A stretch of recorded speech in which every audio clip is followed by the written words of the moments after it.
எல்லாருக்கும் வணக்கம். இன்றைக்கி நம்ம சேனலில் இறால் தொக்கு எப்படி செய்கிறது அப்படின்னு சொல்லி பார்க்கலாம். சண்டே அப்படின்னாலே அது வந்து பார்த்திங்கன்னா நான்வெஜ் டே அப்படின்னு மாறிடுச்சு. அந்த வகையில் இன்றைக்கி கடைக்கு போன இடத்துல இறால் வாங்கிட்டு வந்தேன். அந்த இறாலில் வந்து பார்த்திங்கன்னா அவங்க க்ளீன் பண்ணி கொடுத்துட்டாங்க. இருந்தாலும் நம்ம க்ளீன் பண்ணி வச்சோம் அப்படின்னா நமக்கு வந்து ஒரு மனசு திருப்தியாக இருக்கும். இந்த மாதிரி அந்த இறாலோட முதுகு பகுதியில் வந்து ஒரு சின்ன கருப்பு கலரில் குடல் மாதிரி இருக்கும். அதை நம்ம எடுத்து நல்லா க்ளீன் பண்ணிட்டோம் அப்படின்னா நமக்கு வந்து ஒரு டேஸ்ட் கிடைக்கும். இல்லை அப்படின்னா அந்த கருப்பு கலர் இருக்கிறதுனால நமக்கு இறால் வந்து பார்த்திங்கனாக்கா கசக்க ஆரம்பிச்சிடும். இப்போ நல்லா கழுவி வச்சுட்டோம். இது போல் க்ளீன் பண்ணிக்கோங்க. அது கூடவே கொஞ்சம் மஞ்சத்தூள் போட்டு நல்லா கழுவி எடுத்துக்கோங்க. கடைக்கு போகும்போது கொஞ்சம் பெரிய சைஸ் இறாலாக வாங்கிக்கோங்க. அப்போ தான் வந்து நமக்கு க்ளீன் பண்ணுறதுக்கு நல்லாயிருக்கும்.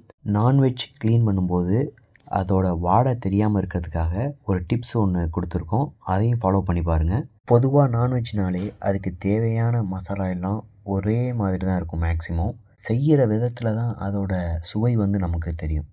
2 பெரிய வெங்காயத்தை சின்ன சின்னதாக கட் பண்ணிக்குவோம். கூடவே பாதி தக்காளியும் கட் பண்ணி எடுத்துக்குவோம். ஒரு துண்டு இஞ்சி 4-5 பல் பூண்டு போட்டு அதையும் அரைச்சி எடுத்து நம்ம தனியாக வச்சுக்குவோம். நான்வெஜ் க்ளீன் பண்ணி சமைக்கிறவங்களால சாப்பிட முடியாதுன்னு சொல்லுவாங்க. க்ளீன் பண்ணுற இடத்துல 2 பத்தியை கொளுத்தி வச்சிங்கன்னா அந்த ஸ்மெல் வந்து நமக்கு சுத்தமாக தெரியாது. இதை ஒரு டைம் ட்ரை பண்ணி பாருங்கள். நான்வெஜ் சமைக்கிறதுனால நாம் இங்கே மண் சட்டி எடுத்துருக்கோம். கொஞ்சம் எண்ணெயை ஊற்றி கொதித்ததுக்கு அப்புறமா வெட்டி வச்ச வெங்காயத்தை அதில் போட்டு நல்லா வதக்கணும். வெங்காயம் கொஞ்சம் லைட் ப்ரௌன் கலரில் வந்தோடனே நம்ம வெட்டி வச்ச தக்காளியும் அதில் சேர்த்து வதக்கணும். கூடவே அரைச்சி வச்ச இஞ்சி பூண்டு விழுதையும் அது கூட சேர்த்து வெங்காயம் ஃபுல் ப்ரௌன் கலர் ஆகிற வரையும் அதை வதக்கணும். அதுக்கப்புறமா நம்ம கழுவி வச்ச இறால் எடுத்து அது கூட சேர்த்துக்கணும். என்றைக்காவது சமைச்சா இப்படி தான் எதையாவது மறந்துடுவோம். அப்படி தான் இன்றைக்கி கட் பண்ண பச்சை மிளகாயை சேர்க்க மறந்துட்டேன். பரவாயில்ல, மசாலா சேர்க்குறதுக்குள்ளே பச்சை மிளகா வந்து பொரிஞ்சிரும். அதனால் பச்சை மிளகாயை இதில் போட்டு நல்லா மிக்ஸ் பண்ணி விட்டுருவோம். அடுத்து நம்ம என்னென்ன மசாலா தேவை அப்படிங்கிறத பார்ப்போம்.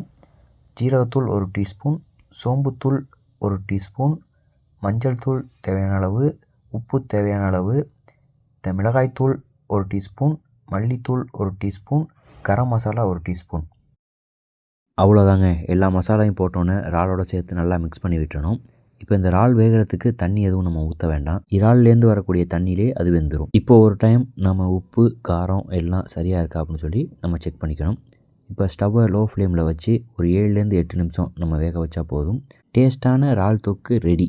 இந்த இறால் தொக்கை இட்லி, தோசை, சப்பாத்தி இப்படி எது கூட வேணால் சேர்த்து சாப்பிட்லாங்க. செம்ம டேஸ்ட்டாக இருக்கும். நீங்களும் இதே மாதிரி சமைச்சு சாப்பிட்டு பார்த்துட்டு டேஸ்ட் எப்படி இருக்குன்னு கமெண்ட்டில் சொல்லுங்கள். எங்கள் வீடியோ உங்களுக்கு பிடிச்சிருந்துச்சுன்னா எங்கள் சேனலை லைக் பண்ணுங்கள், ஷேர் பண்ணுங்கள் அண்ட் சப்ஸ்கிரைப் பண்ணிக்கோங்க. அப்போ தான் எங்கள் வீடியோ உங்களுக்கு வரும்.